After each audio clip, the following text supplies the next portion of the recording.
நல்ல காலம் பிறந்திருச்சு,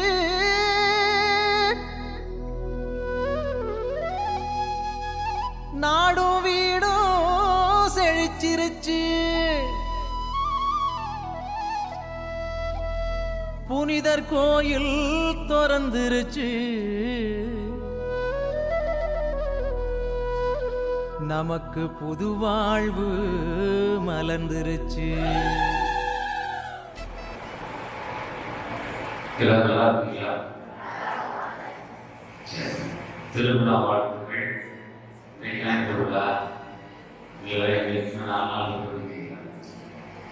இதுதான் உரிய நாள். அனைவருக்கும் திருவிழா நல்வாழ்த்துக்கள்.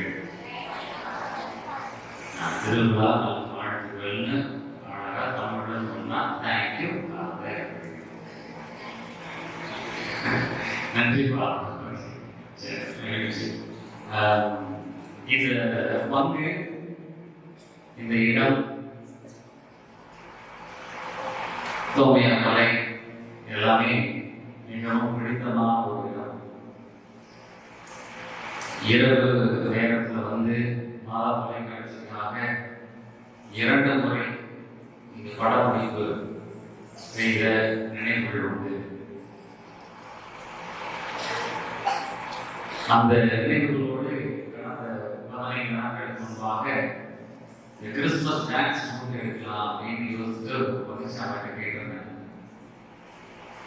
அப்ப அவரும் ரொம்ப மகிழ்ச்சியா கண்டிப்பா செய்வோம் அப்படின்னு இரவு முழுக்க இரவு இருக்கலாம் அப்படின்லாம் முடிவு பண்ணி இங்கதான் அப்படின்னா என்னுடைய மனம் அப்படியே சொல்லிக்கிட்டே இருந்தது, யோசிச்சுட்டே இருந்தோம்.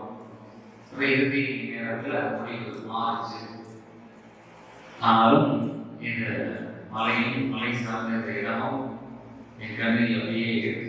அதை பார்த்து அதை கேமரா வழியாக கொண்டு வரோம் அப்படிங்கிறது என்னுடைய ஆசையாகவும் இருக்கிறது. அதை நிவர்த்தி செய்வோம். இந்த இடத்திலே அந்த மகிழ்வோடு தந்தை திருப்பலிக்கு அழைத்த பொழுது நான் யோசித்து பார்ப்பேன், இந்த இடத்திலே எத்தனை முறை வந்து இருக்கிறோம் அப்படின்னு யோசித்து பார்ப்பேன். சில ஆண்டுகளுக்கு முன்பாக இருந்தே நான் வந்திருக்கிறேன். ஜேம்ஸ் இருக்கிறேன். அந்த நினைவுகளோடு இந்த பீடத்திலே சகோதரி பற்றி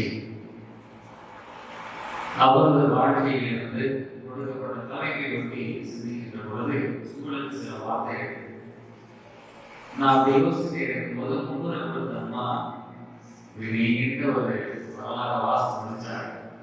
முடிப்பாக பார்த்தா கடைசியில் ஒரு சிந்தனையும் கொடுத்தாங்க. சின்ன பண்ண பார்த்தாரு. நாங்க பிரசங்கம் வந்துச்சு, நீங்க வேற ஒரு பிரசங்கம் பண்ணுறீங்க.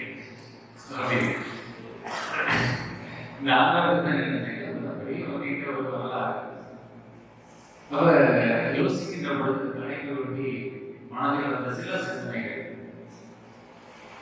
இந்த உலகத்துல இயேசு எத்தனை நாட்கள் வாழ்ந்தார்? இந்த உலகத்துல இயேசு எத்தனை நாட்கள்? ஆண்டு கேட்டா சொல்லிடுவோம். எத்தனை ஆண்டு வாழ்ந்தாரு? 33. அப்ப எத்தனை நாட்கள்? ஒரு கணக்கு போட்டு ஒன்றும் பிரச்சனை இல்லை. எத்தனை ஆண்டு மக்கள் மத்தியில் போதிச்சார்? அப்ப எத்தனை நாட்கள்? 3 ஆண்டு சொல்லியிருக்கோம். அப்ப எத்தனை நாட்கள்? ஆண்டுக்கு எத்தனை நாட்கள்? சின்ன பையன் இருக்கீங்க, ஒரு ஆண்டுக்கு எத்தனை நாள்? 8 நாளா? எத்தனை? 360. 3 ஆண்டுக்கு எவ்வளவு? 1000. ஒரு 1000 எக்ஸாக்டா நான் சொல்ல முடியாது. 3 ஆண்டு அப்படின்னு சொல்லும் போது அது ஜனவரியிலிருந்து டிசம்பர் வரைக்கும் இயேசு பிறந்ததிலிருந்து கால்குலேட் பண்ற விஷயம் இருக்குன்னு டிசம்பர் 25 தான் முதல் தேதி அப்படிங்கிற ஒரு கணக்கில் இருக்கிறோம். அதனால வந்து நம்ம அந்த கணக்கில் நேரத்துக்கு ஒரு 1000 நாள் விவிலியத்தில் எழுதப்பட்ட ஒரு இறை வார்த்தை கடவுளை பொறுத்தவரை கடவுளுடைய பார்வையிலே 1000 நாட்கள் என்பது ஒரு நாள். அப்ப இயேசு உலகத்துல அவருடைய பார்வையில ஒரு நாள். அப்ப எத்தனை நாள் வாழ்ந்துருக்கிறார்? 30 எத்தனை? 30 ஆண்டுகள் தான். ரொம்ப 13 நாள். 13 நாள் தான் அவருடைய கணக்குக்காக வாழ்ந்துருக்கிறார். அதுல ஒரே ஒரு நாள் தான் மக்களுடைய மத்தியில போதனை செய்திருக்கிறார். கடவுளுடைய பார்வையில் விவேகத்தின் அடிப்படையில் ஒரு கணக்கு. ஒரு நாள் கடவுள் நமக்காக, இந்த மக்களுடைய நலனுக்காக போதிச்சிருக்கிறார். அந்த ஒரு நாள் போதனையில அவர் ஒரு நுழைவாயிலையும் ஒரு வெளியில் வரக்கூடிய ஒரு வாயிலையும் நமக்கு காண்பித்து போயிருக்கிறார். நுழைவாயில் என்ன அப்படின்னா, எங்க வாங்க, எல்லாரும் என்னிடம் வாருங்கள் என்று ஒரு அழைப்பு கொடுத்தார். எங்க வாங்க, எல்லாரும் வாங்க அப்படின்னு ஒரு அழைப்பு கொடுத்தார். வாங்க, வந்து பாருங்க, என்னோட தங்குங்க, நுழையுங்க. அந்த ஒரு அழைப்பு, அந்த நுழைவாயில், அவரிடம் வருகின்ற நுழைவாயை திறந்து வைத்தார். கடவுளிடம் வருகின்ற நுழைவாயை திறந்து வைத்தார். அந்த நுழைவாயை திறந்து வைத்து அவரோடு இருக்கின்ற அந்த நேரத்தை செலவழித்து விட்டு அவர் கொடுத்த ஒரு கட்டளை, என்னுடைய கற்றுக்கொண்டதை போய் உலகமெங்கும் படைப்பிற்கெல்லாம் இந்த நற்செய்தியை போய் சொல்லுங்க அப்படின்னு சொல்லி அழைப்பு கொடுக்கிறார். வெளியில் அனுப்புறார். முதல்ல வாங்கினாரு, தன்னோடு இருக்க சொன்னாரு. அடுத்து போய் படைப்பிற்கெல்லாம் நற்செய்தியை சொல்லுங்க. என்ன நற்செய்தி? இப்படி ஒருத்தர் இருக்கிறாரே, நமக்காக ஒரு கடவுள் இருக்கிறார். அந்த கடவுளை வந்து பாருங்கள், அவரை கண்டு கொள்ளுங்கள், அவரை அறிந்து கொள்ளுங்கள், அவரை அன்பு செய்யுங்கள். கடவுளை அன்பு செய்கின்ற அந்த அனுபவத்தை, கடவுள் எனக்கு இருக்கிறார் என்ற அனுபவத்தை போய் உலகெங்கும் சொல்லுங்க அப்படின்னு சொல்லி ஒரு அழைப்பு கொடுக்கிறார். அந்த அழைப்பை ஏற்றுக்கொண்டு வந்தவங்க தான் தோமையாரும் சவேரியாரும்.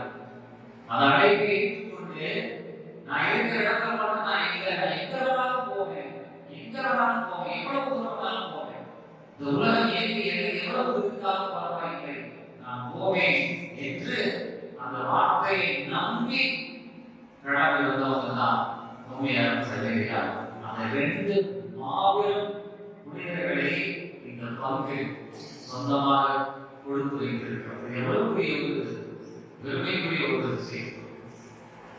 இந்த புனிதர்களை இந்த இடத்துல கொண்டாடுகிற மக்களாக நீங்கள் இருந்தால் எவ்வளவு கொடுத்து வைத்த மக்கள். அந்த கொடுத்து வைத்த மக்களாக இருக்கக்கூடிய நீங்க தலைப்பு வச்சு பிரான்சிஸ் எழுதுறது நாம் என்ன கற்றுக்கொள்ள போகிறோம்? ஒருவேளை சொல்றார், ஒருவேளை இந்த உலகத்துல எங்கேயாவது ஒரு ஆன்மா கடவுளை பற்றி அறியாமல் இருப்பது எனக்கு தெரிய வந்தால் நான் அங்கும் போவேன். அவை இயேசு கொடுத்த கட்டளை. அந்த கட்டளைக்கு எங்கெல்லாம் போக கிளம்பி வந்து சொல்லுகிறது. ஒருவேளை அந்த இடத்துல கேள்விப்பட்டேன், எங்கேயாவது இருக்கிறான்னு கேள்விப்பட்டேன், அங்கேயும் போவேன் அப்படின்னு. எத்தனை மைல் அவர் கடந்திருக்கிறார் கணக்கு சொல்லுது. கூகுள் தேடி பார்த்தா 36,000 மைல் சொல்லுது. 36,000 மைல். என்ன கிலோமீட்டர் நம்ம கூட வரும். நான் கால்நடையா நடந்து, அவர் கால்நடையா நடந்து ஆயிரக்கணக்கான மைல்களை கடந்து ஒரு ஆன்மாவிற்காக நான் தேடி போவேன் என்ற அந்த ஒரு ஆர்வம், தனியாத தாகம் நம்முடைய பாதுகாப்புல நாம் கொண்டாடுகிற புனிதரிடம் இருந்தது என்றால் அதை இயேசு கொடுத்த அந்த ஒரே ஒரு கட்டளைக்கு கீழ்ப்படிந்த ஒரே ஒரு காரணம் மட்டும்தான் இருக்க முடியும். அப்ப அவர் தனியாத தாகமும் ஆன்மாக்களை மீட்டெடுக்க வேண்டும், கடவுளை நாம் அறிய செய்ய வேண்டும் என்கிற தாகம் அவருக்கு தாகம் நிறைய இருந்தது. ஆயிரக்கணக்கா மைல்கணக்கா நடந்து போனாரு, நோய்வாய்ப்பட்டு இறக்கிறாரு, உடல் அறியாமல் இருக்கிறது, இன்றும் அது பாதுகாக்கப்படுகிறது, அறியாமல் இருக்கிறது, கொண்டாடப்படுகிறது. ஜனவரி 5ஆம் தேதி வரை வைக்கப்படுகிறது. பிறகு அதை எங்கு செல்ல வேண்டுமோ எடுத்து செல்லப்படுகிறது. இதெல்லாம் நாம் அறிந்த ஒரு விஷயம். அந்த சபைக்காக நான் என்ன செய்ய போகிறேன்? அதான் அடுத்த ஒரு கேள்வி. அந்த அந்த தாகம் கொண்ட அந்த சபையார் இந்த இடத்துல கொண்டு வச்சு இருக்கிறார் என்றால், இந்த இடத்துல நான் அவருக்காக நான் என்ன செய்ய போகிறேன்? என் நாளிலே ஒருவேளை நிச்சயமாக யாராவது மறைவு கொடுத்த தந்தையர்கள் இதை சிந்தித்து சொல்லி இருக்கலாம். ஆனால் எனக்கு பிடித்த ஒரு விஷயம் இந்த விவேகத்தில் வரக்கூடிய ஒரு பகுதி, விண்ணகத்தில் பெண் கொள்வதும் இல்லை, கொடுப்பதும் இல்லை, திருமணம் என்பதே இல்லை அப்படின்னா இங்குதான் குடும்பம், மனைவி அல்லது திருமணம் இல்லாத நிலை அல்லது உறவு எல்லாமே. அவ விண்ணக பயணிகள் நாம் விண்ணகத்திற்கு செல்ல போறோம்னா நாம் எல்லா கடவுள் முன்னிலையில் யார் என்றால் ஒவ்வொரு மனிதனும் ஒவ்வொரு தனிப்பட்ட ஆன்மா. அவர் லியோ டால்சன் என்கிற இந்த ஆன்மா கடவுள் முன்னிலையில் ஒரு ஆன்மா. உங்களது மகத்தத்தை இருக்க செய்யவா ஒரு ஆன்மா. நீங்க திருமண இறைக்கிற தந்தை சின்னப்பன் ஒரு ஆன்மா. இங்கு விளக்கு ஏற்றிய இந்த தலைவர்களாக பொறுப்பாளர்கள் ஒவ்வொரு ஆன்மா, தனித்தனி ஆன்மா. அங்க போய் நான் லியோ டால்சன் நாகரிக கம்யூனிகேஷன் பொறுப்பா இருந்தேன், இந்த ஆன்மாவுக்கு வழி கொடுத்தேன்னா கடவுள் கொடுப்பாரா? நான் அதை செஞ்சுட்டேன் இதை செஞ்சுட்டேன் அப்படின்னா கடவுள் வழி கொடுப்பாரா என்றால் கடவுளுடைய பார்வையில் ஆன்மாக்கள் ஒவ்வொன்றும் ஒவ்வொரு ஆன்மாவும் விலையேற பெற்ற ஆன்மாவாகத்தான் இருக்கிறது. அந்த ஆன்மாவை காத்து கொள்ள வேண்டும். அதைத்தான் சபையில் தெளிவாக சொல்கிறார். அழியா அந்த ஆன்மாவை காத்து கொள்ள உலகமெல்லாம் பெரிய செல்வத்தை தேடிக்கொண்டு அதிலிருந்து நாம் இந்த ஆன்மாவை காத்துக் கொள்ளலாம் நினைத்தால் முடியாது. கடவுள் முன்னிலையில் அந்த கடவுளை அறிந்து அன்பு செய்து அந்த கடவுளுக்கு மட்டுமே ஊழியம் செய்கிற ஒரு ஆன்மாவாக இருந்தால் மட்டுமே அந்த ஆன்மா அழியாத இடத்திற்கு, கடவுளுடைய இடத்திற்கு ஒரு நாள் போய் சேரும். அவர் ஒவ்வொரு ஆன்மாவும் கடவுளுடைய பார்வையில் அவருடைய இடத்திற்கு சென்று சேர வேண்டும் என்றால் அந்த ஆன்மாவுக்கு அந்த ஆன்மாவும் பொறுப்பு. எனக்கு நான் தான் பொறுப்பு, உங்களுக்கு நீங்க தான் பொறுப்பு. உங்களுக்காக வீட்டுக்காரமா பொறுப்பாக முடியாது, உங்க வீட்டுக்காரமாக நீங்க பொறுப்பாக முடியாது. உங்களுக்காக அப்பா வந்து பேச முடியாது, அம்மா வந்து பேச முடியாது, உங்களுக்காக கூட பிறந்தவங்க வந்து பேச முடியாது. அந்தந்த ஆன்மா அந்தந்த ஆன்மாவிற்கு பொறுப்பு. ஒவ்வொரு மனிதனும் அவருடைய மீட்புக்கு அவரே பொறுப்பு, அவரே காரணமாகிறார், அவரே பொறுப்புமாகிறார். அந்த ஆன்மாவிற்கு அந்த ஆன்மாதான் பொறுப்பு என்றால் அப்ப வயது நம்ம குடும்பமாக அல்லது உறவுகளோடு சேர்ந்து வந்து நாம் வழிபாடு செய்கிறோம், கடவுளை கொண்டாடுகிறோம் அப்படின்னா அந்தந்த ஆன்மா அந்தந்த ஆன்மாவிற்கு பொறுப்பும் அடுத்த ஆன்மாவை நரகத்துக்கு தள்ளாமல் இருப்பதும் நம்முடைய பொறுப்பு. அப்ப ஆன்மாக்களை கூட சேர்ந்து விண்ணகத்துக்கு பயணம் செய்கின்ற ஆன்மாக்களாகத்தான் நாம் வாழ வேண்டிய ஒழிய ஒரு ஆன்மா இன்னொரு ஆன்மாவை கெடுக்க கூடாது, ஒரு ஆன்மா இன்னொரு ஆன்மா நரகத்துக்கு செல்வதற்கு வழிவகுக்க கூடாது, ஒரு ஆன்மா இன்னொரு ஆன்மா தண்டனை பெறுவதற்கு வழிவகுக்க கூடாது. மாறாக ஆன்மாக்களாகிய நாம் சேர்ந்து விண்ணகத்திற்கு பயணம் செய்வதற்கு நாம் ஒவ்வொருவரும் ஒருவருக்கு கடமை உணர்வுள்ள பொறுப்பாளிகளாக மாறுகிறோம். இந்த கருத்தை சவேரியானே லோயலா இன்னாசியோட சேர்ந்து இரண்டு மனிதர்கள் மனம் மாறுவதற்காக உரையாடல் நடத்துகின்ற பொழுது இருவரும் இப்படி உரையாடி கொண்டிருக்கிறார்கள். ரெண்டு பேரும் சேர்ந்து இரண்டு பேருடைய மனமாற்றத்திற்கு அவர்களுக்கு முயற்சி செய்கின்ற பொழுது அவர்கள் பேசுகிறாங்க. இப்படி நாம் அந்த இரண்டு பேரை கடவுளுடைய அந்த நம்பிக்கைக்குள் கொண்டு வருவது என்று அவர்கள் உரையாடி கொண்டிருக்கிறார்கள். அந்த உரையாடலின் போது வந்த ஒரு விஷயம் தான் இரண்டு பேருக்கு சில கருத்து முரண்பாடுகள் வருகிறது.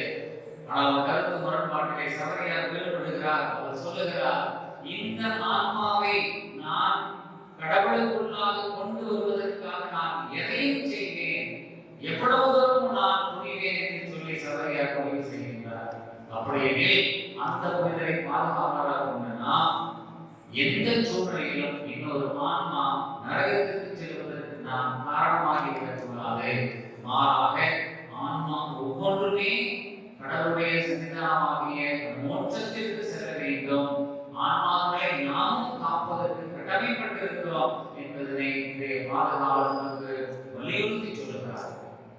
ஆன்மாக்களுடைய பாதுகாவலராக ஒருவர் ஒருவருக்கு எரிச்சலாக நாம் வாழ்கிற நாளிலே மரணத்திற்கு சொல்லிப்போம்.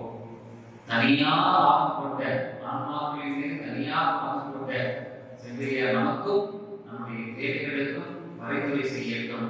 ஒவ்வொரு ஆன்மாவும் ஒரு நாள் விண்ணகத்தை சந்திக்கட்டும். இறைவன் ஒவ்வொருவரையும் ஆசீர்வதிப்பாராக.